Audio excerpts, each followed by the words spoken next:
Hello दोस्तों, आज हम करेंगे chapter 20 of IPC, offence relating to marriage.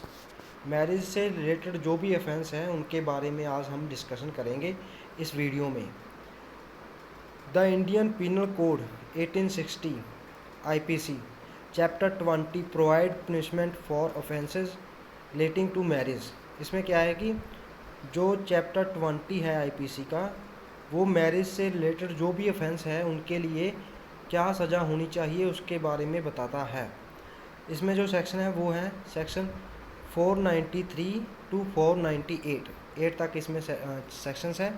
But आज हम सिर्फ इस वीडियो में बाईगेमी करेंगे, सेक्शन 494 एंड 495 ही कवर करेंगे।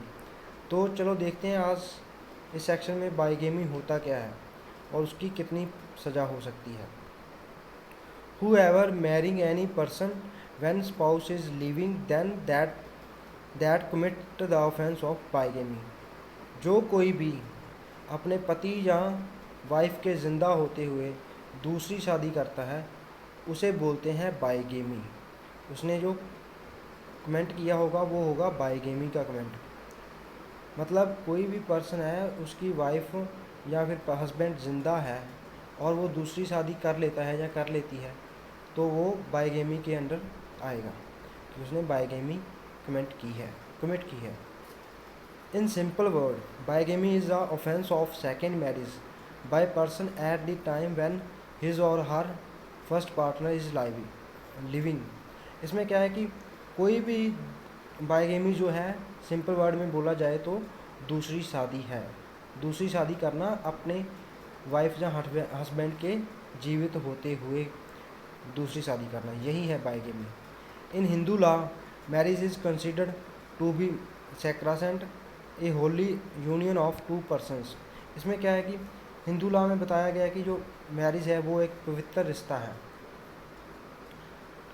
और मतलब दो परिवारों का मेल होता है उसमें। हिंदू लॉ में ऐसे बोलते हैं पवित्र रिश्ता है, संस्कार है। एक मैरिज जो है एक संस्कार है। तो अभी देखते हैं सेक्शन 494 क्या कहता है। Marrying again during life time of husband और wife, whoever having a husband or wife marries in any case which such marriage is void by reason of it taking place during the life of such husband wife shall be punished with imprisonment of either descriptions for a term which may extend to 7 years and shall be also liable for fine। इसमें क्या है कि जो कोई भी अपने husband या wife के ज़िंदा होते हुए किसी और से शादी करता है तो वो शादी जो है वाइड होगी। वो इस रीज़न से क्योंकि उसका जो हस्बैंड या वाइफ है वो अभी ज़िंदा है, इस कारण से वो जो शादी है वो वाइड होगी। जो भी वो दूसरी शादी करेगा या करेगी वो शादी वाइड होगी। मतलब अपने हस्बैंड या वाइफ के ज़िंदा होते हुए दूसरी शादी करना ये एक वाइड शादी होगी, इस शादी का कोई मतलब नहीं होगा। तो वो जो पर्सन है वो बाईगेमी का ऑफेंस कमिट कर रहा है या रही है और इसके लिए सज़ा जो है वो है 7 साल तक की सज़ा हो सकती है एंड उसके साथ उसे फ़ाइन तो देना पड़ेगा ही। For example, A is husband of B. A जो है बी का हस्बैंड है। ए मैरी टू सी, ए उसके साथ ही ए जो है सी के साथ मैरिज कर लेता है। बी इज़ लिविंग, बी जो है वो अभी ज़िंदा है। तो फिर यहाँ पे ए क्या कर रहा है, ए कमिट्स द ऑफेंस ऑफ बाईगेमी। ए ने जो बाईगेमी का ऑफेंस कमिट किया है यहाँ पे। इसमें एक्सेप्शंस क्या है, this section does not apply to any person where the first marriage has been declared void by the court of competent jurisdiction. इसमें क्या है कि अगर मैरिज को वॉइड डिक्लेयर कर दिया गया है, जहाँ पे आपने शादी की है, कोई ऐसी सिचुएशन में शादी की है कि वो शादी को शादी मान ही नहीं सकते, मतलब संस्कारों के साथ आपने शादी नहीं की है, बस ऐसे ही आप लिविंग रिलेशनशिप में रह रहे हो और उसके बाद आप कोई भी है दूसरी शादी कर लेता है तो फिर जो है उसके ऊपर बाइगेमी का चार्ज नहीं लग सकेगा, क्योंकि आप थोड़ी ना लीगली मैरिज करके आए हो, आप तो ऐसे ही normal living living living living relationship में रह रहे हो।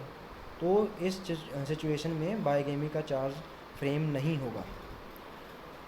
सेकंड जो इसमें कह सकते हैं, the first marriage has been dissolved by divorce, जहाँ पे आपका डिवोर्स हो चुका है, मतलब आपकी पहली शादी हुई थी उसके बाद आपका डिवोर्स हो गया, तो इस सिचुएशन में आप दूसरी मैरिज कर सकते हो। इसमें आपका बाइगेमी का ऑफेंस कमिट नहीं होगा। और जो थर्ड पॉइंट है इसमें वो क्या निकल के आता है, the first spice is absent और not heard of continuously for term of 7 years। इसमें क्या है कि जो भी स्पाउस है, जो भी पति या पत्नी है, 7 साल तक गायब रहता है, मतलब गुमशुदा है, और 7 साल तक उसका कोई भी पता नहीं है कि वो कहाँ रहता है, क्या करता है, क्या खाता है, क्या पीता है, या खाती है पीती है, कुछ भी उसका कुछ भी नामो निशान नहीं है। अगर ऐसी सिचुएशन में कोई शादी कर रहता है और वो अपने पार्टनर को बता देता है, जिससे वो शादी कर रहा है उसे या कर रही है, उसे बता देता है कि हाँ मैं शादी कर रहा हूँ, पहले मैं शादीशुदा था या थी, और मेरा जो पार्टनर है वो 7 साल से गायब है, और इसलिए मैं आपसे शादी कर रही हूँ, ऐसे ऐसे बता देता है सब कुछ, तो वो बाइगेमी का चार्ज फ्रेम नहीं होगा उसके ऊपर। जो इसकी लास्ट है उसमें क्या है, वेयर द सच हस्बैंड और वाइफ इज़ डेड, जहाँ पे हस्बैंड या वाइफ मर चुके हैं, मतलब उस सिचुएशन में भी बाइगेमी का चार्ज फ्रेम नहीं होगा।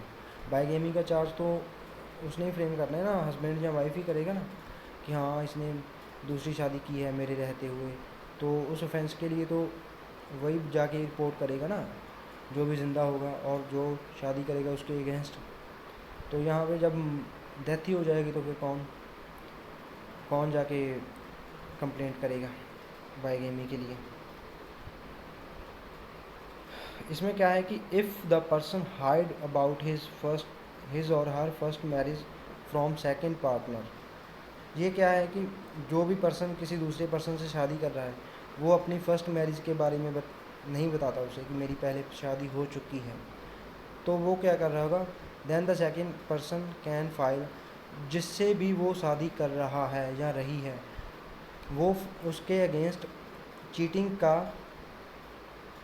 चीटिंग के लिए फ़ाइल शूट कर सकता है अंडर सेक्शन 415 ऑफ आईपीसी के अंदर। वो चीटिंग के लिए उसे कंप्लेंट कर सकता है उसके अगेंस्ट, जो भी पर्सन उसे बिना बताए शादी कर रहा है। और इसका जो लास्ट सेक्शन है वो है section 495, offence same offence which concealment of former marriage for person marriage from person with whom subsequent marriage is contracted. इसमें क्या है कि इसमें ऐसा है कि अगर कोई पर्सन दूसरी शादी कर रहा है, उसे पहली शादी के बारे में बताए बिना, तो वो ये सेक्शन में पनिशेबल होगा, सेक्शन 495 में। तो देखते हैं इसमें क्या है, who ever commit the offence of bigamy having without the knowledge of the person with whom the subsequent marriage is contracted, the fact of the former marriage shall be punished with imprisonment of either descriptions for a term which may be extended to 10 years and shall be also liable for fine। इसमें क्या है कि जो कोई भी bigamy का offence commit करता है और दूसरी शादी कर रहा है और अपने दूसरे पार्टनर को ये बताता भी नहीं है कि उसकी पहले शादी हो चुकी है, तो वो शादी करता है, तो वो इस सेक्शन में पनिशेबल होगा। उसकी जो सज़ा है वो हो सकती है 10 साल तक की, एंड उसके साथ उसे फ़ाइन तो देना पड़ेगा ही, 10 साल की सज़ा तो होनी है, एंड फिर फ़ाइन भी देना पड़ेगा। मतलब जो कोई भी बिना बताए दूसरे पर्सन से शादी करता है, अपनी पहली शादी के बारे में बताए बिना बाइगेमी का ऑफेंस करता है, तो उसे 10 साल की सज़ा हो सकती है। तो गाइज़ आज की वीडियो में बस इतना ही। तो एक क्विक रिवीजन ले लेते हैं कि क्या पढ़ा हमने। फर्स्ट ऑफ ऑल देखा कि बाईगेमी होता क्या है। बाईगेमी में ऐसा होता है कि हम अपने फर्स्ट हस्बैंड या वाइफ के ज़िंदा होते हुए दूसरी शादी करते हैं, वो होता है बाईगेमी का ऑफेंस। और उसके लिए हमें सज़ा जो मिल सकती है वो मिलती है 7 साल तक की, 7 ईयर तक की, और इसमें फ़ाइन तो देना पड़ता ही है।